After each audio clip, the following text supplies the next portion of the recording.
I want to turn it over to Ava. So, okay. I want to thank you all first and foremost because this has just been a time for everybody. And I know that you're taking precious time out of your day to spend some time with us. And so I'm just going to go over a couple of things real quickly. First of all, who are we and why are we here? So Teresa, Brian, and I work at the Astronomical Society of the Pacific in San Francisco, California. And while we started as a group of astronomers who would get together with their telescopes 131 years ago, we've kind of turned into an education not-for-profit. And we do a lot of outreach and we do a lot of teaching. And because we have people that we work with all over the place, we've been doing a lot of online teaching for many, many years. So at least 10 years we've done online platforms for workshops, webinars, Teacher Institute things. And we figured we have kids, we have seen all of the stuff that you guys have to scramble to prepare. And we figured we just do this, threw it together in like 2 weeks, just to get something out there for you guys. I do the tech checks on a lot of our online programming. And part of the tech checks are just making sure that everybody can see us and everybody can hear us. And while you may or may not have already said something, if you were having a technical difficulty, I'm going to go ahead and type into the chat. Can you hear me? And if you have not been chatting yet, you will see along the bottom of your screen, there's some icons. And if you take your cursor, whether it's your mouse or if you're on a laptop, your finger, and you take it down to the bottom of the Zoom screen, there's a little bar that pops up at the bottom. Starts with mute on the left, and along the middle, you would be getting this beepy orange icon that says chat. If you click on that, you will get a sidebar that shows the chat.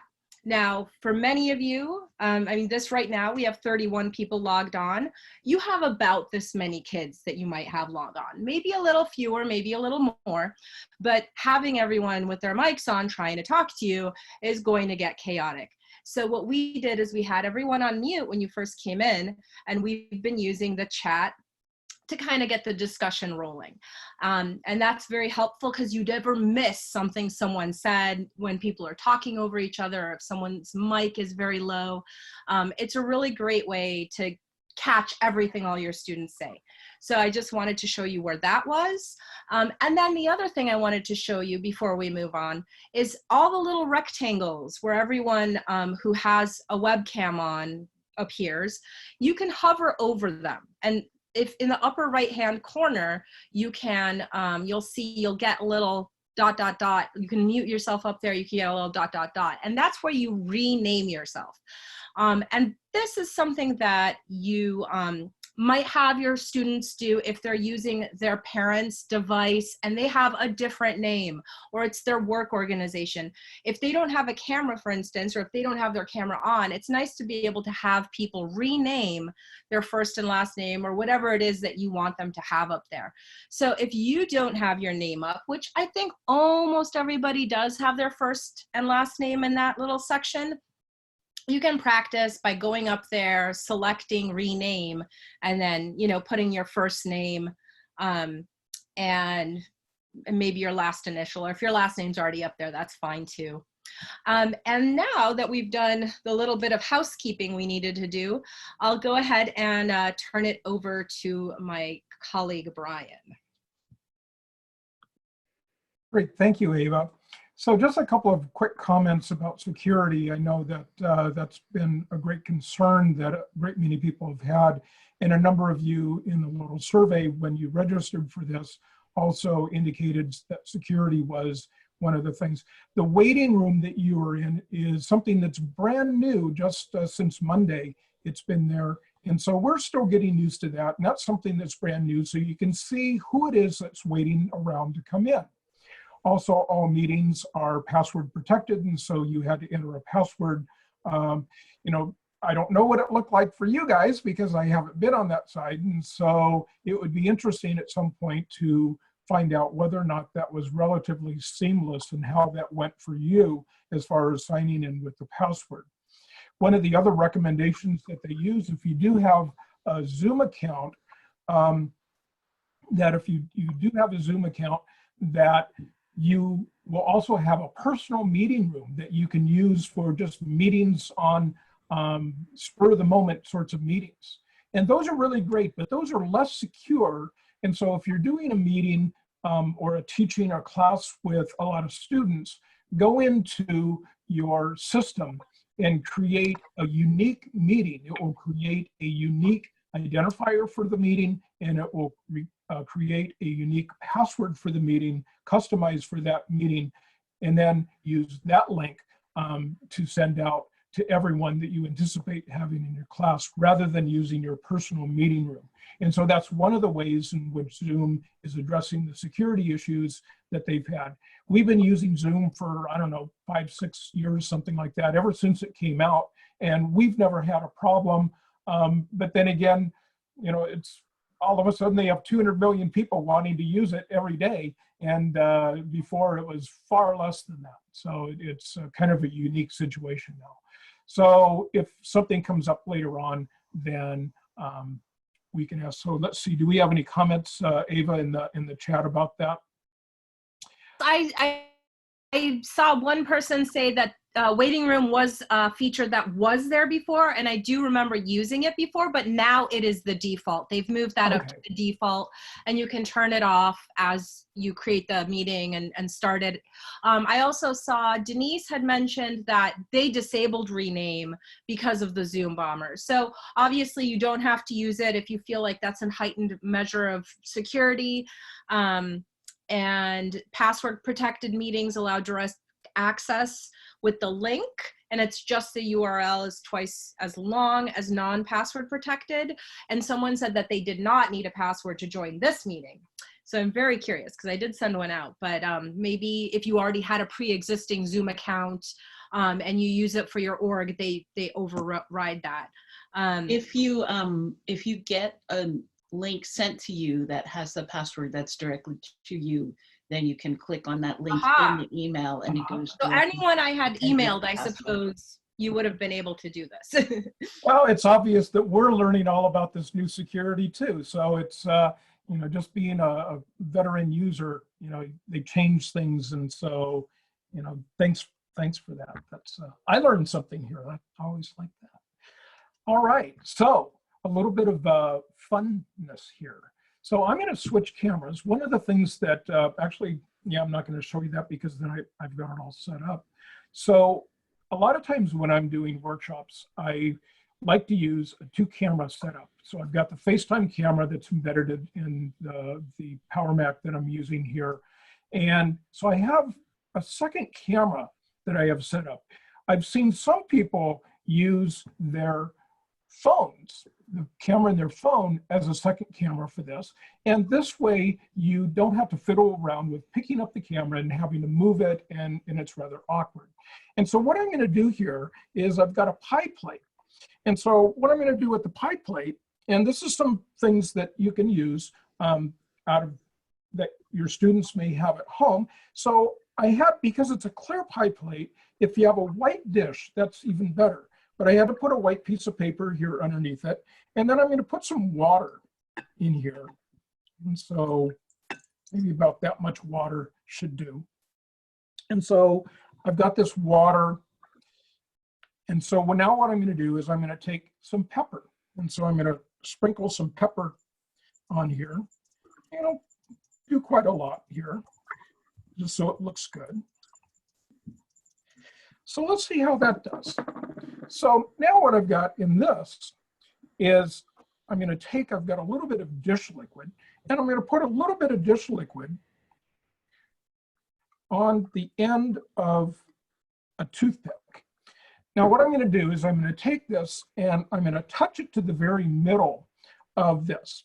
Now before we do that, let's have a prediction. What do you think is going to happen when I take this little bit of soap and put it in the middle? And so in the chat, type in what you predict might happen when I introduce a little bit of soap into the middle.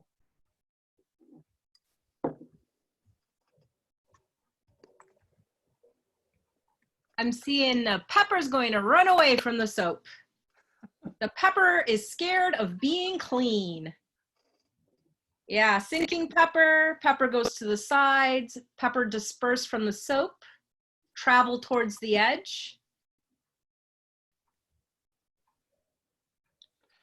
Right. So if you're working with students at home, you know, one of the things that you could do, you know, a lot of people would go and just do this. And so one of the things that we want our students to experience, we want them to experience the phenomenon on their own without any undue explanation. And so we had you make a little bit of prediction here. And so now let's see what happens. Let's see if it works for me. It worked the other day, but you never know. Sometimes it doesn't work every single time. So let's see what happens. Aha, it moved a little bit, put a little bit more, and it moved a little bit more. Okay, so now if you've had all of your students try this at home, you can then get them to, you know, and if you put them on audio, maybe you hear some oohs and ahs and things like that. And so you might want to engage them and find out whether or not what they experienced matched what they thought would happen. So how many of you, if you were doing this, how many of you agreed that this matched what your prediction was? So you could put that in the chat. So this is one of the ways that you can do this without having to unmute and have pandemonium. Or here we have, let's see, Anthony put some thumbs up. Sally, you found the reaction button. And so that's another way that you can interact with your students without having pandemonium with everyone unmuting at the same time.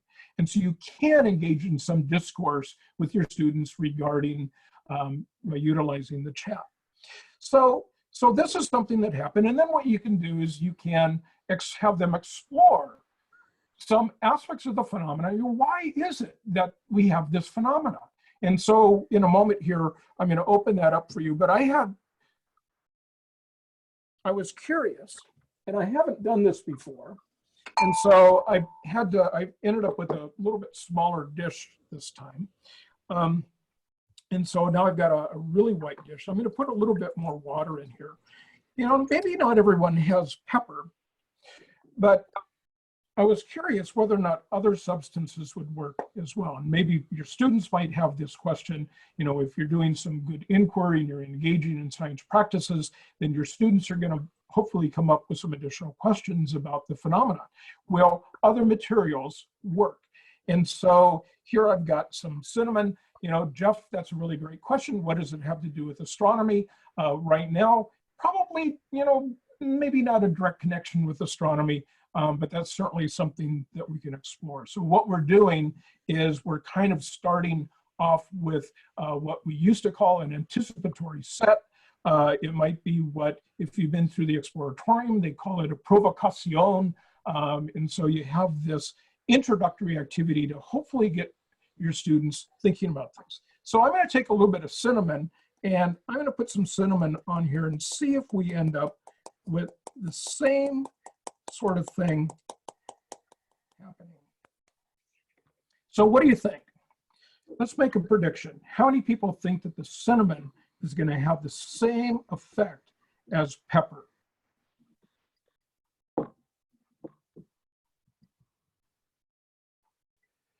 Okay. And then as always, make a prediction, and then we want to see whether or not, and then we actually want to test our prediction to see whether it happens. And so, wow, I think that was even better than the pepper. Yeah, so, that's a more wow effect with the cinnamon. Yeah, I like that. And it smells better too. So, okay, so this is the sort of thing that you can do. Now, in some of these future ones, we are going to do some more explorations having to do specifically with some astronomical concepts. And so there are a lot of astronomical concepts, but one of the things we wanted to do is we wanted to use this. Some of you may have already have seen this. And so some of you may know the explanation for this, and hopefully you get your students to do a little bit of exploration, a little bit of thinking about this. You get them to respond, engage them in some discourse about the phenomenon and their explanations. And they're evidence-based explanations. You always want them to appeal to the evidence, to their observations, and maybe extend it into trying some other things on their own. And then maybe they come back at a future session or later on, or maybe they do some whiteboarding and some other things. And I think that Teresa was going to show a couple of hints about that. So this is kind of, just kind of a little introduction. We're not trying to delve into why this is happening right now, but just to show that, yeah, you can do some inquiry science even online in this sort of environment. So Teresa. And I just want to point out something that someone in the chat said, would you want to have the kids do this on their own? And that is ideal. So if there are materials, we just wanted to show you there's a lot of things that you can do with materials they already have at home that you can replicate. And so a lot of kids have pepper or white plate and water or cinnamon and dish soap. So it's a really useful thing to do. And someone also asked about your setup. So if you have 2 cameras, that's one thing. Well, yeah, well, I can show you. You And also so here I've have- got a tripod, and then I've got this dandy little webcam. And so if you have an external webcam, and it has actually, you can, it has a place where you can, it has a standard tripod screw on the bottom, and so I can attach the camera right to that. And since it has a quick release plate, I can just pop it in there, and then I can move this anywhere I want it. So if you have an external webcam and a tripod, you're probably good to go. And we got a question about whether that is a USB adaptable setup. It is. It is. And you can also do this with your cell phone. If you sign into Zoom twice, you'll have 2 cameras, and you just stop your video in the phone one until you need it. And so that's a great way that you can utilize it, even if you don't have a special setup at this point. And then it's a lot really, of us didn't plan on doing classes at home, but we're at the point we are at. And so I just wanted to talk a little bit about this time as a pandemic, right? This session that we're having now is a general session because we love to support teachers, and we really wanted you guys to have a chance to try out a few things, see some things, and come together as a group, because you have so much expertise amongst you. You might be able to share some things that are working, like Kay did about the library books, or also we talked about a few other things in the chat earlier. So we are going to have specific sessions for grades coming up because we weren't sure how many teachers we would get for this session, but now we have about 15 in each of the different grade groups, so we're excited about doing some of those. I also want to say this is a global pandemic, so I want you, as you can, to let go of the expectations of perfection you might have for yourself or your students. We're going to try the best we can to get through this time, and you're an advocate for your kids. So if your administration is giving you a hard time, I want to tell you the story of Isaac Newton. Do any of you guys know about Newton and his miracle year? If you do, just put it right in the chat. But there has been lots, Michael says cholera installation. Yes, it was kind of like that. It was the plague. Someone's saying calculus. Yeah, it was the Black Plague. He was at Cambridge studying, and he went back home to social distance from the plague. And he had this incredible year where he, away from teachers per se and just having assignments given to him, he invented calculus. He did most of his Principia of physics knowledge. And so it was really a fertile time for him. So these times can be really a wonderful time. And we're not saying all your students are Newtons and going to reinvent calculus. There's that whole Leibniz thing too. But I just want to say that this is a challenging time, and we'll get through it together. I want to turn it over to Ava again. She's going to give some small specifics about how to sort of have the kids focus on you and do a little tricks with technology. And then I will talk again some more in a little bit. So one thing I just really wanted to answer very quickly, because I saw Denise in the chat say some students who did nothing in class are actually doing a lot more online. And I do want my section of this webinar is the tips and tricks kind of in using Zoom, and also in you're building a toolbox right now of things that you can do from home to get your class through the things you want to get through. And everyone learns in different ways, and everybody, some things will just be more engaging for some kids. And so that's also a really cool thing to think about, is seeing them react to things differently, whether it's something like an activity like Brian did, or whether it's kids who just really love playing Minecraft and they're on their iPad, and now class is on an iPad. So it's like a game and it's fun. So, there's going to be a lot of different reactions. I'm going to kind of try to put some stuff out there for using, especially this platform, since we're all on it right now, to the best of your abilities. One thing that we've noticed at home, and my daughter's teacher's on, hi Mrs. Siddle, is that there's certain things that you in your mind have planned out and you've done it for years, whether it's a board that you have in your classroom, or whether it is videos that you might show in the classroom, whether it's on their classroom television or the classroom TV. And it's hard to kind of gauge how you're going to do that in the most successful way. What we've worked on with Mrs. Siddle, and what I've kind of done in the things we've done at the ASP as well, is that we have a feature called Screen Share. And Screen Share is wonderful because it gives you the opportunity to put something out there and have it be static, and that you don't have to put the time to, like holding a book. If you have a book that that you want to hold up and read, that might work really well for you, depending on your kids, depending on your setup. If you want to, if you have it in a PDF, for instance, or if you took photos of the pages, or if you have a PowerPoint, if you're comfortable with that, or if you find a YouTube of someone reading that book. These are all different ways you could do that. But Screen Share is wonderful because if you have something open on your machine, whether it is a photo, whether it's a write-up, a PDF, you don't have to have your hands tied up holding that. You can scroll your monitor down, and I see someone's showing me how to do it. Who's sharing your screen right now? Oh, it's Teresa. I was about to do it. If you hover your cursor down to the bottom where the chat is, right next to it should be Screen Share.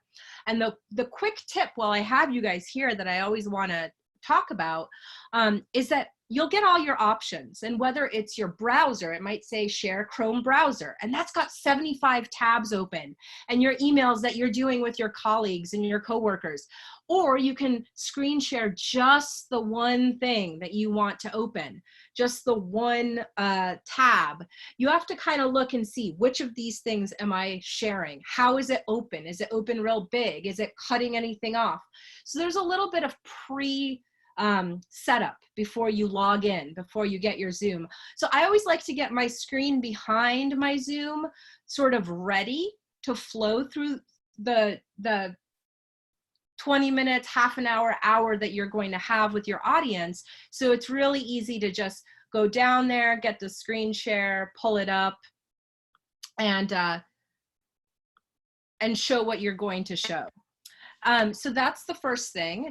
Screen share is wonderful. The other thing is, I know that for many of you, you have a limited amount of time with your kids. And so you really want to make it count. I think if you have them all come on at once, this may be the only time during the day that they see other kids if they're only children. Whoever is screen sharing, let's turn that off. There we go. Sorry about that. So basically, if you have the things that you want to do together as a group, focused on that particular time that you're together. You can send them, you know, links to YouTubes and doing stuff like that, and do those things asynchronously based on whether their parents' schedule or their schedule has them have a block of time at 9 a.m. or at 4 p.m., depending on how many machines they might be sharing with however many people they have at home. Michael Gregory had a really good point that you can use screen share to show data you've collected using Google Forms, or creating graphs and manipulating data. And we do use the Google Suite a lot for the spreadsheets and the Google Documents and Google Drive, because you can, and the Google Classroom, which I'm sure many of you are using. But the other thing quickly that I wanted to tell you about Zoom specifically, since we're on it, is recording. If you record your session with your kids, you can post it so that if a child was not able to make it, they can watch their class at a later time. Not all of your kids are going to be able to. Well, you can either send a link via email, and it'll be a downloadable file, or if you have something like Google Classroom where you can post links, you can post that there. But being able to have that, your classes recorded, is not only a good resource for them, but you also get a text document that you download at the end of it. So that if you've got a lot of discussion, and there's some kids are always going to be those kids, I am that kid that just talk and chat and talk, and you just hear them. And then there's the other kid who might say one little thing. Oh, where on this do you record? So if you scroll down to the bottom, you guys aren't having it because you're not a host right now. But the record feature is at the bottom, kind of next to screen share and reactions on that bottom bar. So you can also pause the recording if it gets to be a little bit like anarchy, and you don't want to record it and you want to kind of keep it nice and compact. That you must check with your district, I think. I think that you would need to talk to your principal in your district about parental consent. I think they might be okay with it. It probably depends on whether or not you're planning on sharing it with the broader world or not. Maybe Ava was going to bring it up, but there's a couple of options for the recording. You can either record on your local machine and it'll record there, or you can record into the cloud. Let's say you have some students that aren't there, and they and you want them to make up whatever it is that you did for that day. If you recorded the cloud, it will generate a unique link, and you can provide that link for your students, and it will generate a list so that you know who watched it and who didn't watch it. So. Thanks for that, Brian. So yeah, the only thing that I was going to say is you also get a text file. So if you have a very, very thorough discussion, or you want to give kids credit, you know, you're going through stuff and you see that there's some very rapid fire chatting, you don't have to stress out about presenting and then also following that. You can review it for yourself. And then the other thing too is spotlighting. Yes, Steve mentioned that if you record the lesson, the participants' faces present in the recording or just in your recording. I think it's just however you see your screen. So the way that I'm seeing it now, I've got it set up with a little box on the side with Brian and Teresa and Sally in a little thing. I think it'll just, whatever the host sees, is that how the recording will look. And actually what you can do too is that you can go into the settings. There's some recording settings in your account. You go in online and you can go in there and you can adjust and you can tell it what it is that you want to be recorded, and whether you just want it to be the gallery with everyone, whether you just want it to be the active speaker. And then if you want it to be the active speaker, like here, Ava spotlighted the active speaker. And so generally whoever speaks, the image will go directly to them, but I think that we have it set so that it stays on just. Yeah, Yeah, That was Andy the next talked, and thing I so was it going went to to talk Andy. about. So The next thing I was going to talk about was spotlighting and pinning. So those are two different things, but they're connected. When you spotlight, usually yourself as the presenter, it's so that when you've probably, if you've been doing Zoom as you're teaching, you'll see that whenever anyone speaks up, and you don't have it on the little, what I like to call Brady Bunch view, which is gallery view, where it's just all the different rectangles. If you have it on speaker view, whoever speaks all of a sudden pops up. If you spotlight yourself, you're going to be the dominant square. And then you can also pin, so that if you have someone present a book report or answer a question, you can pin them, and then they'll be the main view. Michael Gregory says, it's not ideal, but one solution for avoiding image rights is to allow participants to keep their camera off if they want their image, they don't want their image to be public. So that might be a good thing. Get parental signatures, and anyone who doesn't sign that off, don't put their camera on while they're on. But another thing too is I'm pretty sure you can just do an audio file, and that might be enough for your purposes. Depending There's on also two different modes. Like right now we're in a meeting mode so that we can have more interaction with you, because teachers are awesome and you have a lot of great feedback and ideas. But also there's times when you just want to present information, and you can use the webinar mode of Zoom. And that is something that doesn't have any really participation features as much as it has single presentation things. So when we do webinars mainly for adults, but when we do webinars, they are mainly the speaker and the speaker's material, and we only come on to ask questions that come up in the chat. And then the last thing I wanted to touch on before I actually send this off to Teresa again is, as you've probably seen in the chat, you can chat privately, or you could chat to the group. So if you have someone who's asking you a question privately, you can respond to them privately, and it doesn't show up for the rest of the class. So if you might have to tell a certain kid one thing and you don't want everyone to hear it, you can do that. Or you can have them ask you a question privately if they don't feel comfortable asking in chat in front of all the other kids. I would also recommend, having one session with as many parents as possible, so that, especially if you have younger students who aren't necessarily there yet with the technology, they aren't great at chat. Some of these things are not going to be as useful for you. If you teach kindergarten or first grade, you're not going to have kids lightning speed typing to you in the chat yet. But I would recommend having a meeting with all the parents and going over setting these things up and getting them familiar with the fact. I know a lot of you have probably been thrown into that moment where the parents just hand off an iPad to the kid, like, oh, your teacher says you have to be on at 9. Here you go. And they're in there in their pajamas looking like they don't know what to do. They can't mute themselves. So maybe schedule a time to kind of go over some of these things we are going over today, just to speak to them about. Yeah. And with that, I'll go ahead and throw it back over. Yes, Brian? I want to bring up, so William brought up a good point here. He says if you have students use audio, it still brings up the rights issue, less critical, but still identifiable. And if you're doing research type things, then that's something that you have to take into consideration. It's not just the visual, but audio, the voices also make students identifiable. Well, one of the issues then you have to decide on is how you're going to make this available for people. You don't have to make it broadly available. Are you going to post it on a YouTube channel? Well, YouTube has some privacy settings so that only the people with the link can see it. You can make it private, which means only you can see it, or you can make it public.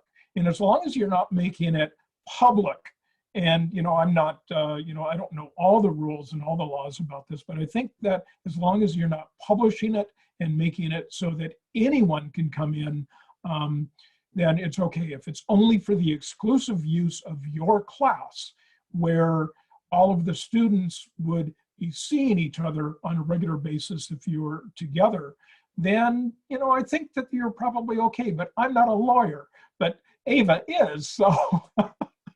Yeah, I think that it like I said, that's a conversation you have to have with your district and your principal and see what kind of solutions they've come up with, because those are the people who have lawyers and they're the ones who have probably figured out how they're going to set up permission protocol. But I'm echoing Brian to say, if you upload it to a video that's password protected and you share it somewhere like Parent Square, where only the people who have logins you've created for are seeing it, I'm 90% sure you'll probably be fine. I'm sorry, I guess we're going to Teresa now, right? I thought so. I just wanted to give you a chance to finish if you had anything else that you wanted to mention. We are going to go over some of these particular situations in the small groups that we're setting up. And so we will email the people on our email list and let you know. We're going to try to do K through 2 at this time. Kindergartners through 2nd grade have very special needs because the kids are just beginning to learn how to read. And so that can be a real big issue in terms of communication and doing stuff online, and learning how to rename themselves on Zoom isn't always going to work. So as well as we've got a lot of college teachers here today who are looking for information specific to astronomy on how to teach stellar evolution. And so we have a wide range of interest here, and we really, this is our general meeting, but we will have a smaller meeting. And while we're here all together, I wanted to bring up issues of equity in terms of having learners on computers, because there's a lot of issues with accessibility and different language learners that might not come to the front of your mind when we're planning these things. One thing my son's school did was they took the resources they had at the school and made a list of who needs to borrow those computers during this time, because they're not going to be using them at school. And so it's really good to investigate who has what capability. And for me, the thing that really helps was having good emails for all of the parents and to have students. So in San Francisco Unified, every student gets a email ID, I think in 3rd grade. So that helps a lot because you already know they have an ID and an email access, but it's important to check those things out, you know. There's other things than learning that are going on that are issues besides for access to computers.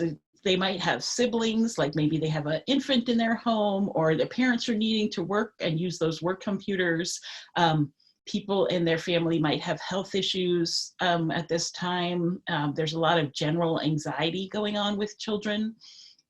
So I want you to try to keep that in mind as you're planning lessons, to not try to recreate what you do in the classroom, to try to be with online abilities and try to think about it in a sort of a different way, because it's really challenging to do all of those things that you do in a classroom online. So it's a new format that gives you new opportunities. And some people mentioned in the chat that some of their students are more active online. Some of them feel more comfortable online. Couple of other little things that I wanted to mention is that small children need to move, especially as their anxiety increases. They need to move, and grown-ups do too. So you don't want to have them sit at a computer for too long. If you can, think about it in terms of a few minutes per age per grade, so that a 1st grader might be able to sit for 10 minutes, and then a high schooler might be able to sit for a half hour. That's just my rule of thumb, but you're welcome to try different things for your kids. You guys are the experts on your students, but I just wanted to Or remind if you have a block that you've secured, like if you have first graders and you have an hour, you might want to work in like a kinesthetic activity for 5 minutes. Have them stretch, have them do a coordinated dance together, and that might let them be more able to sit for 10 more minutes when they're done. So we are all going to have to be creative in how you do that. And then Teresa, I thought maybe you would want to address one question we had from Carol Matissa, I think that's how you say your name, I hope it is, about special ed, and if you have any suggestions for that. So that's a really important question, Carol, and I have to say that that's not my expertise area.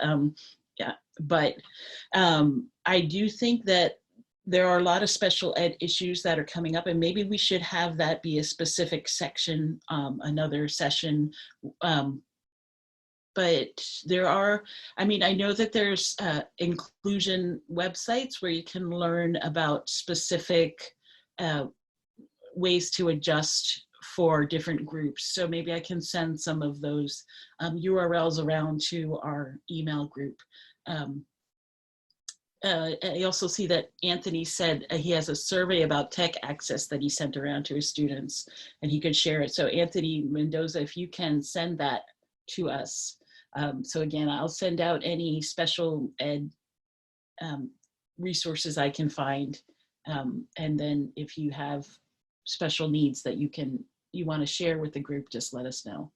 And Anthony, I'm sorry, Brian. I was going to say that if Anthony can put the link to the Google Doc in the chat, then everyone on this call could get it. That would be great. Yeah, and we are recording this, so I will be uploading this and sharing the link to the video only to the people who registered for privacy reasons, obviously.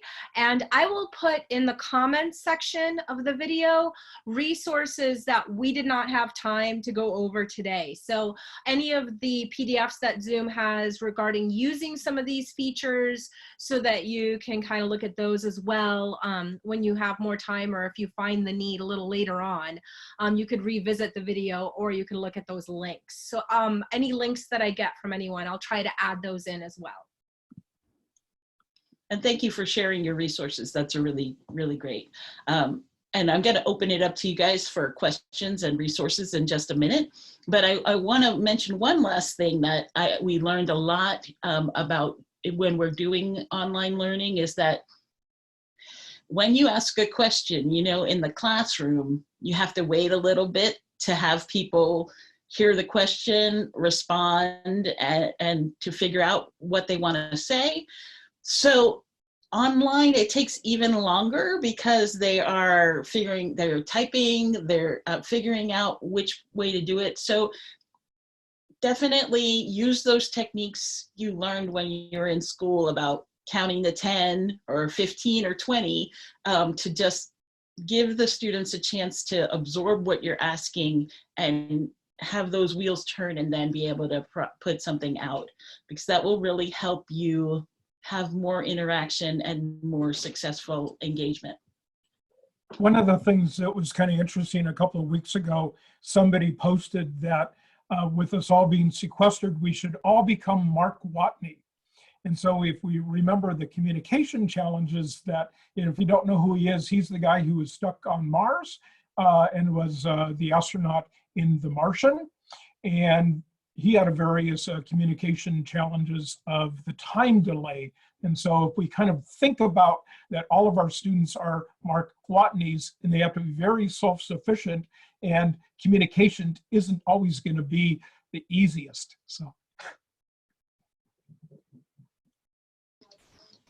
So now I really want to turn it over to you guys, because you're having a lot of great comments in the chat, and also you're a lot of good resources for each other. So if we were talking about earlier is one thing that you've tried that has been successful. So if you want to go back to the answers in the chat, you can scroll up. But if there's one thing that you are thinking of that is successful, you can actually raise your hand on this platform by going over to those more dots and let us know that you would like to speak.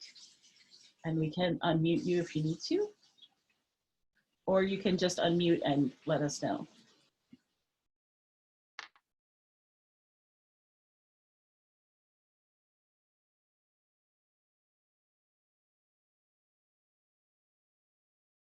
Okay, with my students on our online working, my online access has been, I've been using Edpuzzles with astronomy.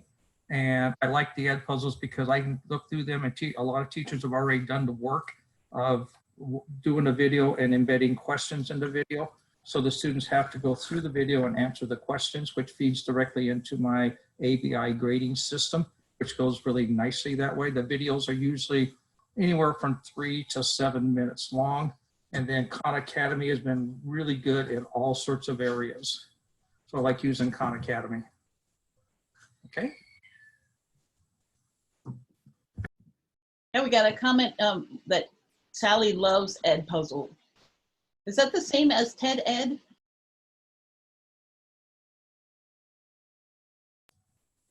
Edpuzzle is its own little company. It's edpuzzle.com. You register as a teacher. You enroll your classes in there, and each class has its own passcode word to get in there, and then you assign all sorts of videos to it. And they link into Khan Academy. They link into YouTube, National Geographic, and all sorts of places. You can either take your own video and add questions to it yourself, or like me, I cheat. I just kind of find, why invent something? I find a video I like and that's already has the questions, and I go through and I use that one there. And so that's what Khan Academy is. They were trying to sell a high school or like a curriculum to try to make it pay for itself, but it wasn't anything I really liked to use myself. I kind of like to find my own things. So anyway, that's Khan Academy. Sorry, my dog's getting in the way here. Anyone else have anything that they found really works for them, or have anything maybe that they tried and failed? I mean, this is that learning from that as well. I don't know if I'm talking right now or not. Yep, you're all set. Okay. One thing that you can do with Google Classroom that I've done in the classroom as well as outside is you can assign them like a writing assignment or something like that. So basically like make a Google Doc, make it with boxes so that they can fill stuff in. And then you can see them typing in real time with all of them open at once. And so you can give them like a silent-ish writing assignment, or they could talk during it, and you can see what they're writing. And so you can go in and comment as they are writing. Yeah. Thanks, Lena. Lena, sorry. If you have you brought up something in my brain, which is that there's a feature in Zoom called Breakout Rooms. Have any of you guys used that before, that feature? If you have, I have 2 yeses in the chat. Ava, I know you did Breakout Rooms in My Sky Tonight. Do you want to talk about those? Yeah, sure. So breakout rooms are really great if you have a large group and you want to talk about something and have them have a productive conversation without everyone talking over each other. And so if you have, 30 kids, you can break them up into groups of 10. And just before you do so, you have to place everyone into groups. So you'll get your participants list and you assign them into the rooms. And you have control over that. So if certain people maybe are shyer, you'll maybe want to put them into certain rooms, etc. The only thing with that, and again, I don't know how much you're going to be recording, is that if you record a session and it has breakout rooms in it, you only record the rooms the hosts are in. If you're the teacher and you're the host, you can go into other breakout rooms. You can check in on how they're doing.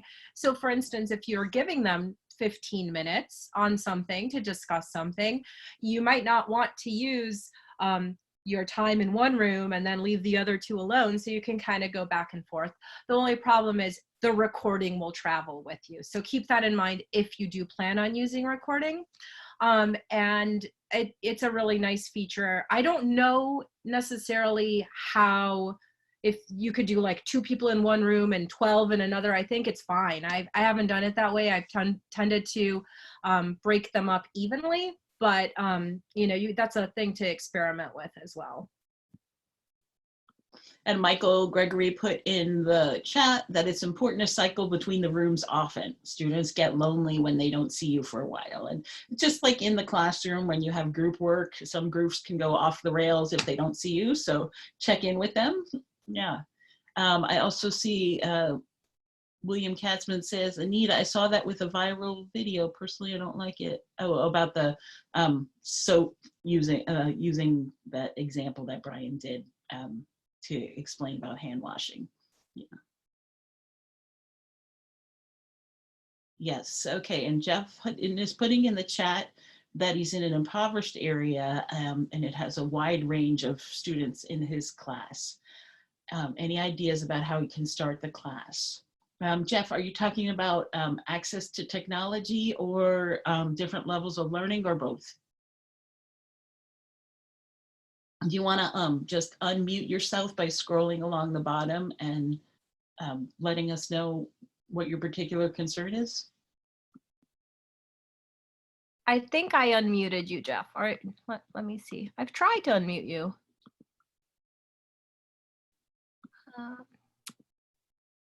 Could be shy.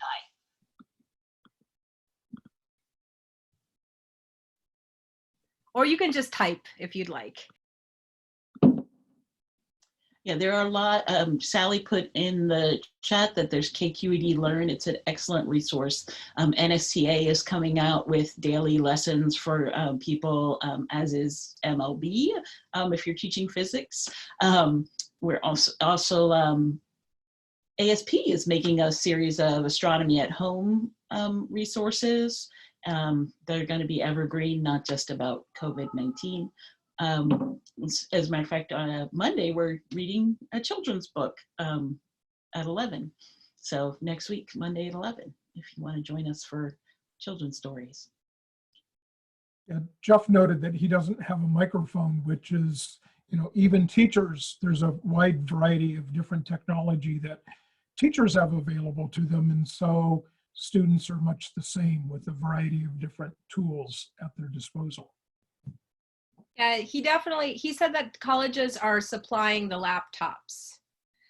So was your question about how to get them, they are at different age ranges, but they're all taking the same course level? Is that what you were saying, Jeff?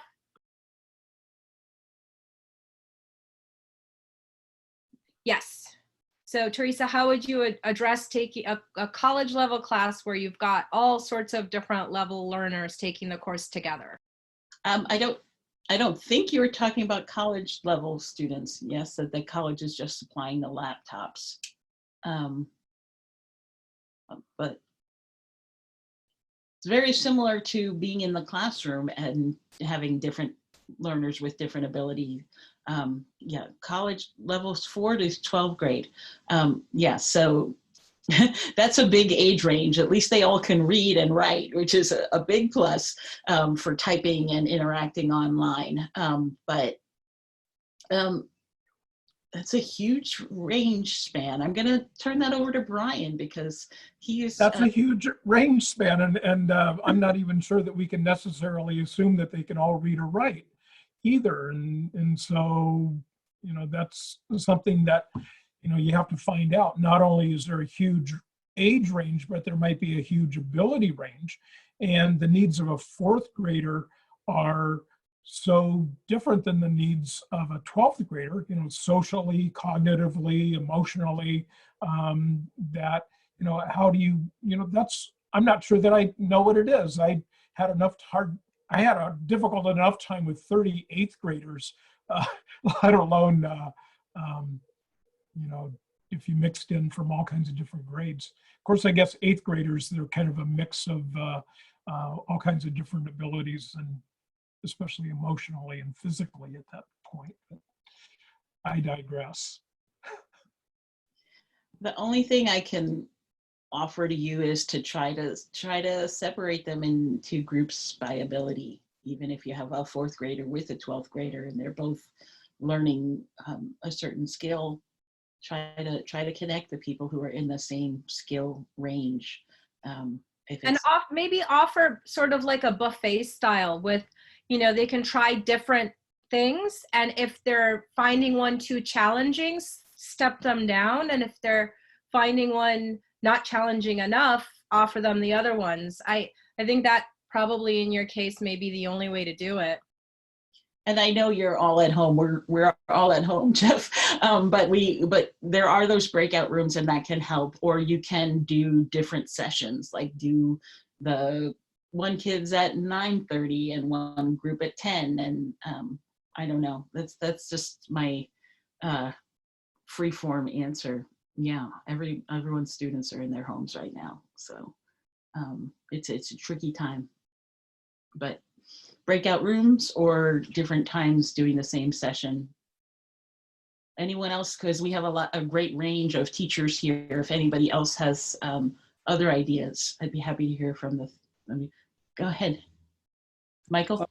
Yeah, I have another suggestion. You could do just what Brian did with us and start out with an interesting phenomenon that no matter what level the learner's on, they can interact in their own way. So not all of our observations were the same. What we looked for, or our hypotheses, probably varied widely depending on our experience and what we teach. Same thing if you started with a grade 4 to grade 12 class and you had them investigate or hypothesize and contribute on their own. That could be one way to manage a whole group of varying different abilities.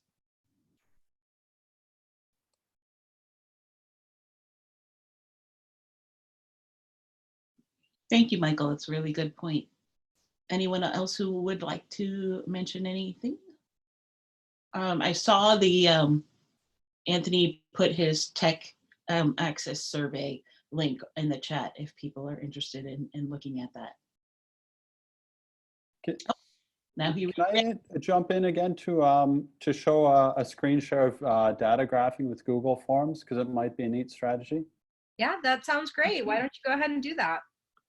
Awesome. So I'm just going to share my screen here. I should have had the right tab open in the first place. Sorry about that. Okay, so pulling up this tab, where here this was, this tab. So I had about 60 students following an electrostatics live stream on YouTube I was doing. And I asked them to answer a couple of questions about what materials were charged to make a triboelectric series. So you can see like a plastic straw charged by paper here. Most of them found the straw was negative by a balloon and so on. So we were able to, within a space of about 10 or 15 minutes, get a whole bunch of results that then I was able to assimilate together and order 5 different household materials in terms of their charge. And you can see when I set up the survey, I did it wrong and didn't accept answers for some materials. So it is a learning process. This was one of my first times trying to do something like this. But it's a cool way how you can still get them to do a hands-on work, even though you might not think of doing that easily from a distance setting. Same thing, but with much fewer people for a diffusion experiment, using M&Ms and the dye, spreading them out to look at diffusion and a diffusion limit. So similar timing diffusion. Then we went to graphing from this. And there was a link when they got the results. I'll just skip back to the link from that one. And so they all had results. They didn't have write privileges, just read privileges. So they'd need to copy and paste the data. And with their data from that, we were able to make a curve and talk about how it followed a quadratic function. And this just using water, a tray, and M&Ms. So very similar setup to Brian's setup with the paper. And the only extra ingredient there was a little bit of candy. Seems to be having a hard time loading the graph here. But like their live time with students in a Zoom session, just doing graphing. So that was one of the other strategies. Oh yeah, there we see it. It didn't really fit with the green line, but the red one managed to fit that a little bit better to a quadratic for a diffusion constant. You know, Michael actually brings up some really interesting points here about if you're doing this activity, I think a lot of times when we're in the classroom, we do an activity and we anticipate, you know, if you've got an hour-long class, you can anticipate maybe having some results at the end of that hour because you've got kind of a captive audience there. But in this sort of a scenario, we can't expect always to remain online like this with the students there constantly. You know, we might set a task for them and then set them and then have them come back in a day or two after they've had a chance to do some investigations on their own. that plan. Have a chance to upload some of their data like what Michael had, and then you come back together for a session to really discuss and talk about their different findings. You can almost have a little scientific symposia where they have to defend the results that they had based on the evidence that they collected. So I love what you did there, Michael. That's great. Thank you. And just to clarify, this wasn't something I signed and then got to later. These were virtual science camps that I came up with, and it was just whoever wanted to sign up. So like in the case of the M&Ms, there were about 10 or 15 students from Turkey, about 10 students who I know from my school in France, a teacher from Germany, and a couple people from other places. And within a 40-minute session, limited by my free Zoom account, we were able to do some introductory work, get data. Like in the case of the M&Ms, it was only 8 people who submitted the whole form. In Turkey, they don't sell M&Ms, so it was just 8 from mine in Paris. But like as a standalone thing, so it doesn't need to be a project where you assign people to go take it home and come back a couple days later. Like this, I did send out lists of materials before people signed up for the camps. But it is something that can be in a self-contained independent session where most of the participants I didn't even know before the session. We still managed to interact with different people submitting data and making graphs. Yeah. Well, great. Thank you. Interrupt for a second and just mention that it is 4:02 and we really appreciate your time and joining us. We are going to send out the links and you're welcome to stay and ask questions and enjoy. So I just wanted to know we're going to let it flow for a little bit, but if you need to go, please do. Don't feel bad about it. Please stay and ask questions or share ideas if you have the time.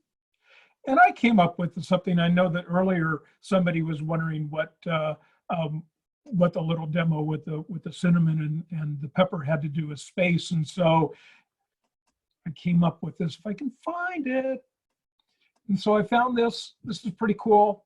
So.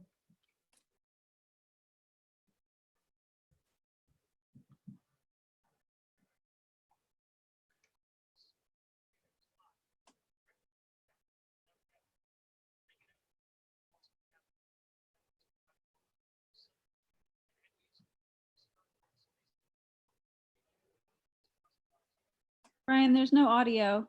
There isn't? I think you need to, when you do a screen share, you need to click share computer audio.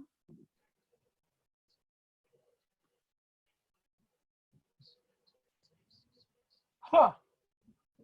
If you stop sharing and then share again,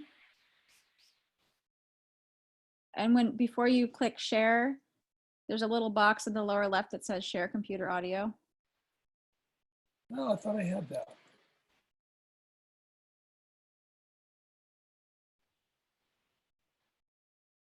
Yeah, I'm not seeing it. Thanks for the invitation. Okay. Michael put there's for his virtual science camps in the chat.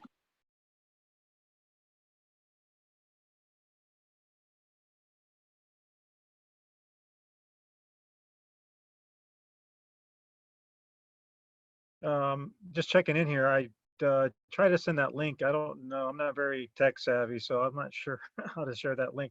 I don't know if I can do a screen share and people can just look at the survey and get some ideas, or do if you want to do, I don't know, are you on a Mac or a PC? PC. Okay, I mean, if you want to just do, I think you emailed it to me, didn't you, at the beginning? I think I tried, but it didn't go through. Okay. I can investigate that with you, and you could probably do like a photo of it, like a screen share, like a little screen grab. If you open it maybe on your phone and take like a little screen grab on it that way. Because I think a lot of the Google Docs are very permission